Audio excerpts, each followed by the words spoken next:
Hello and welcome back to Dream Chasers Adventures in the Future. I'm your host, Adam Carswell, also known as General Moses, and I'm joined today by Scruby on the other side of the planet from me right now. We worked really hard to make this one happen here today, folks. I'm on the East Coast of the US. He's on the East Coast of Australia, not Gold Coast, right? You told me That's right. I'm in Sydney. I'm up, but it's East Coast. Yeah.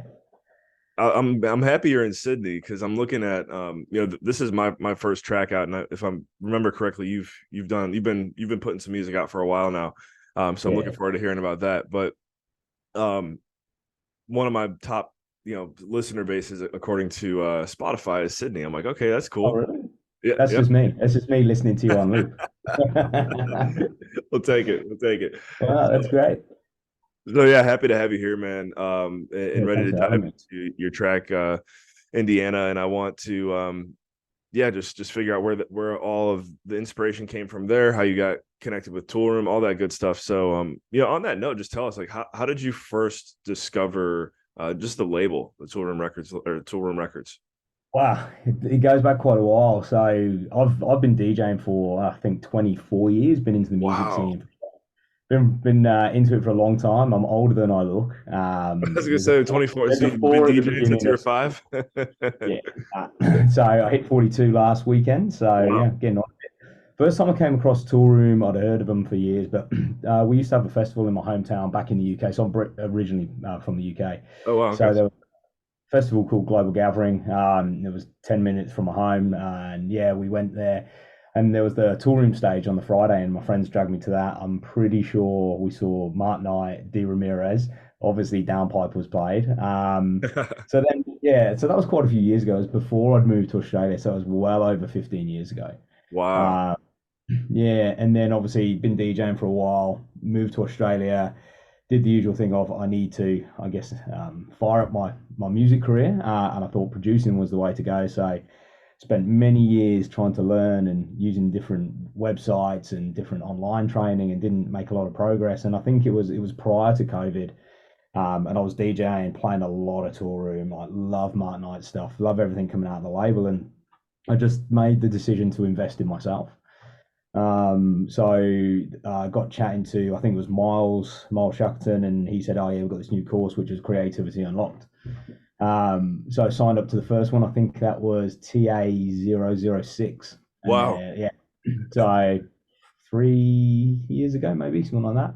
So yeah, that was it, and yeah, just amazing, like some of the stuff they taught, and I still use a lot of those techniques today. And then yeah, so from there, ended up doing the Ben Remember mixing and mastering competition.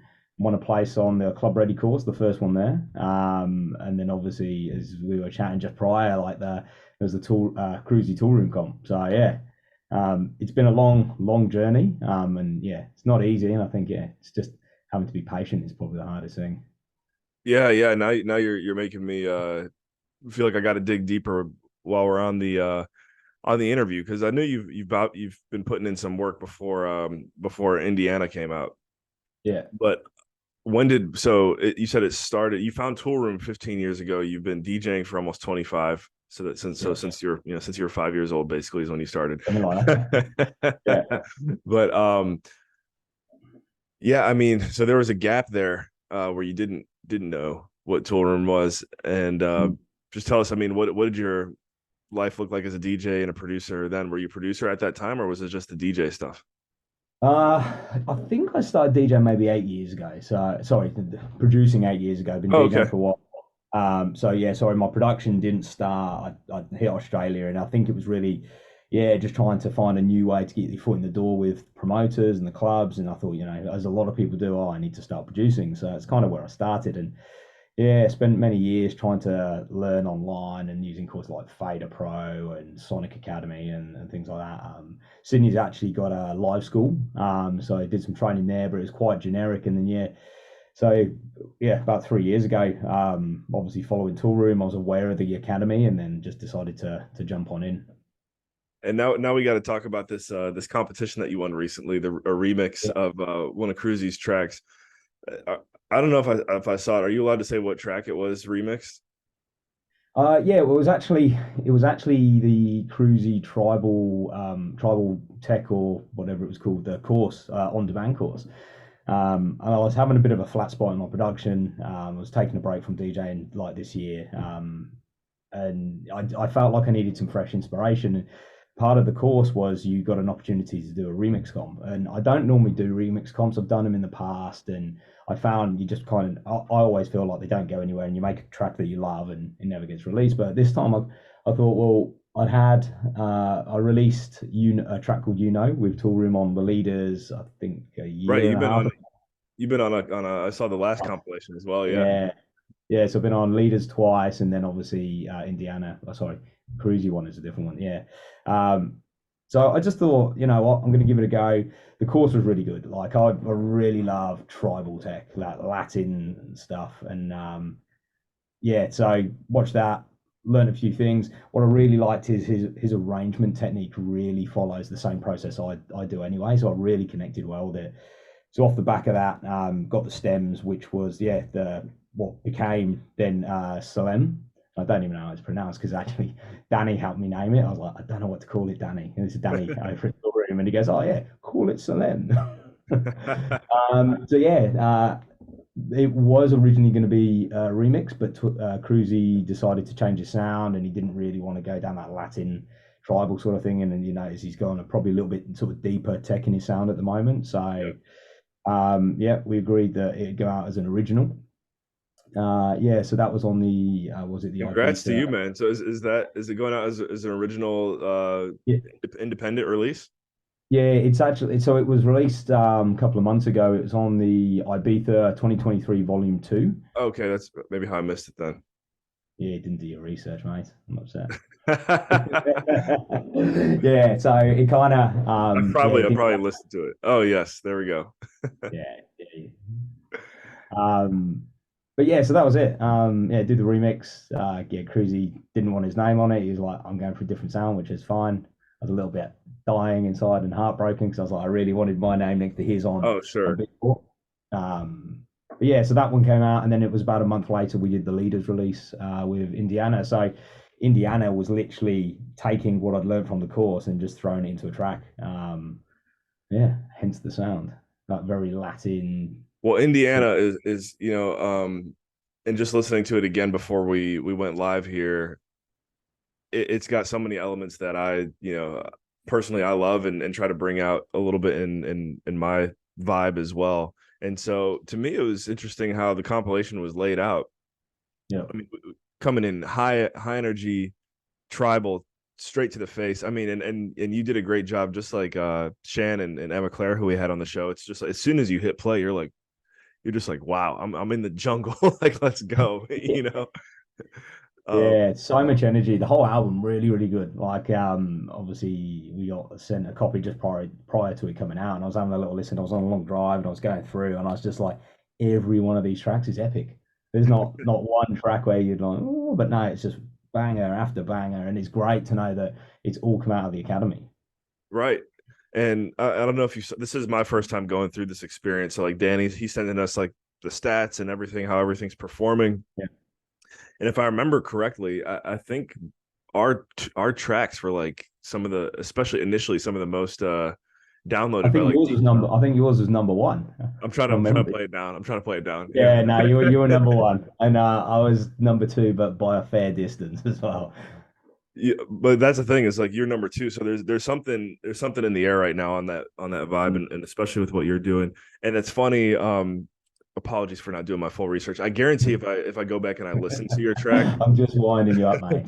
I'm a I feel like as soon as I go back, I'm like, oh, of course I know this one. But Yeah, same with your leaders of the new school on the last compilation, which is cool. Now, if you take every letter in your name, and I think just take the B out, if you scramble yeah, it around, it can almost look like Cruzy. And so, tell yeah, us about. I think you even said if you go on Spotify or something and you type your name and his name will like pop up right there. yeah. So it kind of worked out just by nature. That's right. I'm gonna say he copied me because I was actually born with the name. It's actually the family surname. So Yeah, it's just one of those things like, growing up at school, everyone used to call you Scruby, or I get Scrubby a lot, particularly in Australia. And it's funny because when I've had a few features on, was it Toolroom Radio? It's one time Mark Knight will go Scrubby, next time it's Scrooby. I'm like, just whatever you want, mate. You're Mark Knight. You just do what you want. I have observed that with Mark as well. What was it? There's a song called Muévete that was on Toolroom Radio recently, and I think he said "Move Vete," and I was like, I think it's Muévete, but it's Mark Knight, so you can say whatever you want. It is. Well, Scrooby is how you say it, ladies and gentlemen. So It just is. like It is. and he's definitely a leader of the new school. I'm gonna be doing some more research on you after our talk here today, man. Because I you're right. Like you've got stuff going back almost a decade. So I mean, you've been putting the work in, and I have a lot of respect for you and just a lot of other artists I'm starting to meet now who I know, just been at this game for longer than I have, and it's just a huge privilege to be able to like rub shoulders with you and others who, I think it's like that kind of the tip of the iceberg theory. Like a lot of people don't see all of the blood, sweat, and tears that you've put in to get to where you're at. So, did you have moments where you just like where you wanted to tell us about the times where you wanted to give up? Because obviously you haven't, Oh, but mate, that happens so many times, so many times. Yeah, you just go through it, and it's funny because I've actually come to the realization that I go through waves. So I noticed it for a while where I'd write two or three tracks, and then I wouldn't even go in the studio for about 3 months. Bearing in mind the studio is my spare room, so it's like not that I've got an excuse. And it's just been going in those kind of circles over and over, and literally, taking me only up until last month to go, that's just my process. So Mm. I'll write like a few tracks. I'll be like really enthusiastic. You'll spend it in the graft of trying to get a track signed, and that can be a really long process. I've had stuff like signed and not released for well over 12 months with labels. And Yeah, it, I did not realize that's how this game works until I was in it. Just to validate what yeah, you're saying. Yeah. Yeah, and I think the biggest lesson I've learned about being a producer is patience. Patience with yourself as an artist and your skill, but also patience with like, the industry and your labels. Like, yeah, I've only just got to that point, and I think like Indiana, I sent it to Toolroom, and they listened to it six times in 3 months. So every time I was giving up. I was like, I'm done. And then I'd check SoundCloud, and I was like, oh, it's been played by someone else. Oh, it's been played by someone else. And then you'd forget about it, and then that was it. I was like, no, I'm not. I'm just going to be patient, and it'll come, and it did. But so yeah, I'm in my 3 month off period at the moment where I'm just starting to get that fire again, where I'm like, right, I'm ready to write something new. I spend quite a bit of time in the car listening to different music, so I won't just listen to Latin tribal sort of tech stuff, or like the typical touring. Like today, I was listening to some prog, or actually just listening to some drum and bass this evening, which I love. And just listening how different artists and different genres are using these sounds, and I'm like, that would be really cool in a house track, and mashing it up and things like, yeah. So I'm kind of coming out of my little 3 month lull and getting ready to run. You got the new computer ready to rock. Yes, she's there. She's shiny. I don't know if it'll make me any better, but I don't know. Did you post it on your Instagram yet? I know you sent me some pictures of it, but that yeah, yeah. yeah. It's that. It's either that or my French bulldog. It's literally on Instagram. Guys, you got to go check out Scrooby's new setup. It's I'm a bit envious, but I like your process, and that's to me a sign that you're definitely not. I mean, you're a leader of the new school, but you're definitely not a rookie either. Knowing what works best for you, the 3 months in, 3 months out. One thing that kind of still rings in my head from the academy, and I think Pete Griffiths is the one who said it, and I'm not sure if he was quoting someone else, but it's like an artist at the end of the day, you can kind of judge an artist, and I might be butchering this a bit, but it's like by the music that they don't release, by the music they don't put out. And Mm. I remember when I first heard that, I'm like, man, everything I'm gonna make, I'm gonna put out. Like, what are you talking about? And then now it's like, I mean, I'm just looking at my archives here, and there's at least you know 20 to 30 ideas that are just sitting there. Yeah. and that's a lot for me at this stage. And it's just like, maybe one of these 30 will hit someone else's eardrums besides mine one day. So Yeah, it's interesting. Yeah, go ahead. yeah. I was just thinking, like, kind of on that. I look back at the back catalog of my early releases, and you kind of cringe because when you start, you're really excited, and you're like, "This is brilliant! I want to get it out," and you get it out, and you're constantly improving, constantly evolving. And you listen back to something you even made 6 or 12 months ago, and you're like, "Oh no, I don't like that." But yeah, I think it's being comfortable just parking an idea, not rushing it. And what I like to do now is rather than I used to go into the studio and like write a track in a day, start to finish, mix and master, job done, release it. And I think coming out the back of Toolroom and really being analytical about what I'm doing, like the standard of Toolroom, the standard of all the artists getting into the label, you really got to up your game. And I think it made me realize that I can't rush to write a track. So I've actually found rather than just blocking out entire days or whatever is I'll try to do like half an hour or an hour snippets, come in with a real set goal. I'm right. I need to work on this or I need to find my vocal or this part of the track or something like that. But the best part is parking it and coming back a day or two later. And then you're like, oh, that's actually really cool. Or you come back a few days later and you're like, that's really bad. And you just get rid of it and just scrap it. So yeah, and then now what I'm finding when I'm actually writing my tracks is, and I think it's what Pete was talking about in the creativity unlocked. It's the I guess the creatives, not confusing the creative and the engineering side. You're doing one or the other. And I think what I used to do is I tried to do both. I tried to be creative and I tried to mix down at the same time. Now I literally go in and I'll write the fundamental of my track and I won't arrange it until I've got a solid 64 bars. And that's like the 64 bars of my track, and I've got a real set formula because I'm an engineer, like mechanical engineer from the side, so I'm very methodical about how Oh, I is take. that your that's your other Yeah, profession? Oh, nice. yeah, Okay, that's cool. what buys all the toys in here. So I have a real kind of, I get the groove down, find my hook, and then I always write like an A and a B section to my track. And Yeah. once I've written an A and a B section, I actually go down another level where it's like A1, A2, B1, B2. Once I've written that, that's my track. And then the arrangement's super fast. And then you do a little bit of time just tweaking it and getting your automation and stuff. But that first part now for me takes way longer than what it used to. So it could be weeks, could be months. Whereas in the past, I used to just do it in a day, and you can tell the difference in the quality. Wow. Wow. Okay. I mean, yeah, I'm taking notes here. Because I'd say I'm just over, actually, right, almost 2 years into this game. Yeah. For myself personally, and yeah, I've got one track out. So there you go for anyone who's like looking But to that, get but that's one track on Toolroom. So I've kind it. of climbed my way up slowly, and you've just got bang, straight in at the top. Oh, dude, And that's a massive achievement. And I think the great thing about Toolroom is they actually make that achievable. Like they give you the tools and the guidance and I guess the family and the community with like the alumni and how everyone interacts and stuff like that to enable producers to really accelerate their career. And I think the only downside is that it wasn't available or I didn't jump on it soon enough.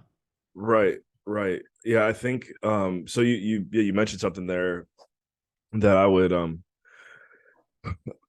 if anyone is I guess on the fence for thinking about the academy, if this interview isn't a reason to do it, if you've been thinking about it, like you totally should.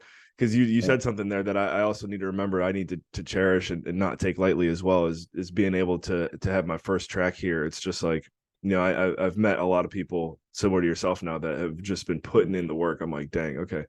But I guess what I'm also saying is it's not easy. Like I got a bunch of stuff sitting in the drive on my computer that no one's seen or heard yet, and this is the one. And I got rejected along the way too, guys. So like Scruby was saying, that's part of it.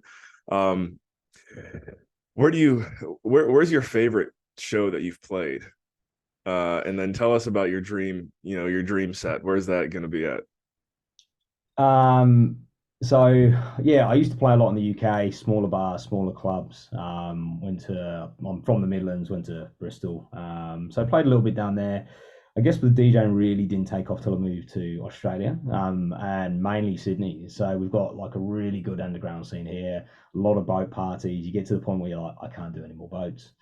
Um, there's a club in the city, and there's these guys that basically started it. It was pretty much the first tech house night. And I can't remember how many years this was going back now, but they were the first place that really kind of aligned to the sound. And I say sorry, and there was a we. So I was always a solo artist, and then yeah, started DJing a lot with Aaron Torella, as you'll see on a lot of the releases. So Aaron and I started playing at this club. Club called was a party called We Love, Friday nights, and it was the only place to go on a Friday.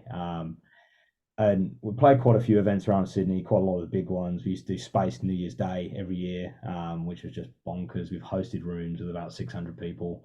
But this one, I think it was prior to Christmas, a couple of years back, well before COVID. And yeah, we rocked up on this Friday night and the club was just popping. It was just going off. It felt like Elro, like the decor, the vibe. Yeah, it was unreal. Um, we have a few festivals coming on in Sydney, so it's always nice to. That's a goal, is to get on a stage and play a festival. But there's some uh, there's some guys that have started just in the eastern suburbs in a place called Coogee, one of the kind of touristy beach areas. And yeah, just what they've done, they've come from nowhere. They've hired out a venue that no one really goes to, and they've basically just decked it out. They've bought in their own like staging and rigging and lighting, and it just looks unreal. So kind of a bit of a boiler room vibe, but with a heap of lights. Yeah. So Okay. short term, that's where I want to be. But I've been in the game for so long that I'm not really chasing the DJ gigs anymore. Like I've actually intentionally taken a 12-month break. Just too old, mate. I'm 42 now. I can't do it. No, I know Takes no me one, no one believes that, right? takes me 4 days to recover. So but yeah, so I think really at the moment the focus is the music production. Obviously now, two back-to-back releases this year with Toolroom, so keen to keep momentum. Looking for some pretty good collaborations. Been talking to one of my favorite artists recently, and he said he's keen. So hopefully that happens. That'll be Nice. really exciting. Yeah. Well, I think it's really cool that you come with the mechanical engineering background as well. Um, personally, on my journey, it's also been something that I've wondered, how do I balance this with music? And what I mean by that is what I do during the day is Yep. just like, business. And so to know that there's other people like you out here, it sounds like, being successful on both sides of. Are you still doing the engineering stuff as well? Yeah, yeah. Kind of work in the construction world these days, so pretty hectic day job. And then yeah, try to do a lot of sport at the moment, which is keeping me out in the nightclubs. So mountain biking, snowboarding quite a lot. So yeah, it's the time I do have in the studio. It's got to be really planned. I've got to go in there. I don't often go in with no agenda. I'm there to actually achieve something. If I'm like, right, I'm going to write a Latin tech track and it's going to do this and it's going to do that, and then I'll just chip away at it. I've got my little notebook and I'll be like, right, when I come back, I'll work on this sort of thing. I do remember Um, Ben remember saying during our course, and that's really cool, by the way. Shout out to everyone who was in Toolroom Academy 6. That's some OG status right there. I was in 30. But I remember Ben talking about there's like this natural progression of producers, DJs, artists, creators where the creative side and being out there and doing live sets and everything, like that's a phase. And then as you get older, you kind of become like a nerd for like the engineering. At least that's kind of been I his. think, yeah, I think he said that on Club Ready, and I think Ben's a great example because he loves the geeky, all that. He's got all his synth and all his hardware. Obviously, he's recently had his kids, so you can tell he's the family man. He's in the studio. He's teaching a lot of students. You don't see him at gigs anymore. Oh, I don't from here, but so I kind of feel like I'm at that phase. Like, yeah, the music for me from a DJ perspective, I think probably between, I don't know, kind of kicked off around, I got here 2009, so probably about 2013 it started to get really busy with the gigs, like 2 gigs a week sort of thing. Oh wow, okay. But I was a little bit younger, I was able to bounce back from my late nights, and then yeah, it kind of got to a point where it just wore a little bit thin. And I think what I'd find is if I was DJing, I'd be tired and hungover. But I wasn't creative. When I'm tired, I'm just not creative. So I kind of made that decision on, right, for physical and mental health to park the DJing for a little while, and focus on, health, getting back into my sport, but then yeah, really focus on getting those quality releases out. Are you a dad as well? No, I'm not. Um, been dodging it for a while, but I know it's coming. I'd say, I So mean, I wouldn't be surprised the way you're talking. So, yeah, but there are so many kind of parents in the industry. You look around and I think like, I don't have that much responsibility. I've got a partner, we've got no kids. But you see those that have got kids and it's just like, how do they juggle that? It's yeah, other than putting the yeah, kid in the studio. I'm a student. I'm a student of those guys, and it was one thing that really Yeah. intimidated me getting started. Because when I first got into this, we knew we had one on the way, and now we have number two on the way, arriving in March. So super excited for Wow. that. And basically, it's like you said. You just know that when you do have that time in the studio, Ableton, whatever you want to call it, Yep. you just gotta squeeze the heck out the juice out of that orange while you're there. Yeah. So Yeah. Absolutely. but yeah, it's a lot of fun, and I hope we can both share the joys of fatherhood one day, man. I'm telling you, it's good Yeah. stuff. I'll be there one day. I hope Just your partner is listening right now, oh right? yeah. Cool. Scruby, you're the man. I'm happy we are able to make this work. I know we had to line up those time zones, so thank you, man. Let us know, again, what are you most excited that you're working on right now, and then also how our listeners and viewers can follow you and get in touch with you if they have questions. Yeah, so I've got a few projects in the pipeline at the moment, working with some local vocalists, juggling between whether I'm going to go down that Latin tech sound or keep with some of my housey piano stuff that you'll find on like Beatport and Spotify.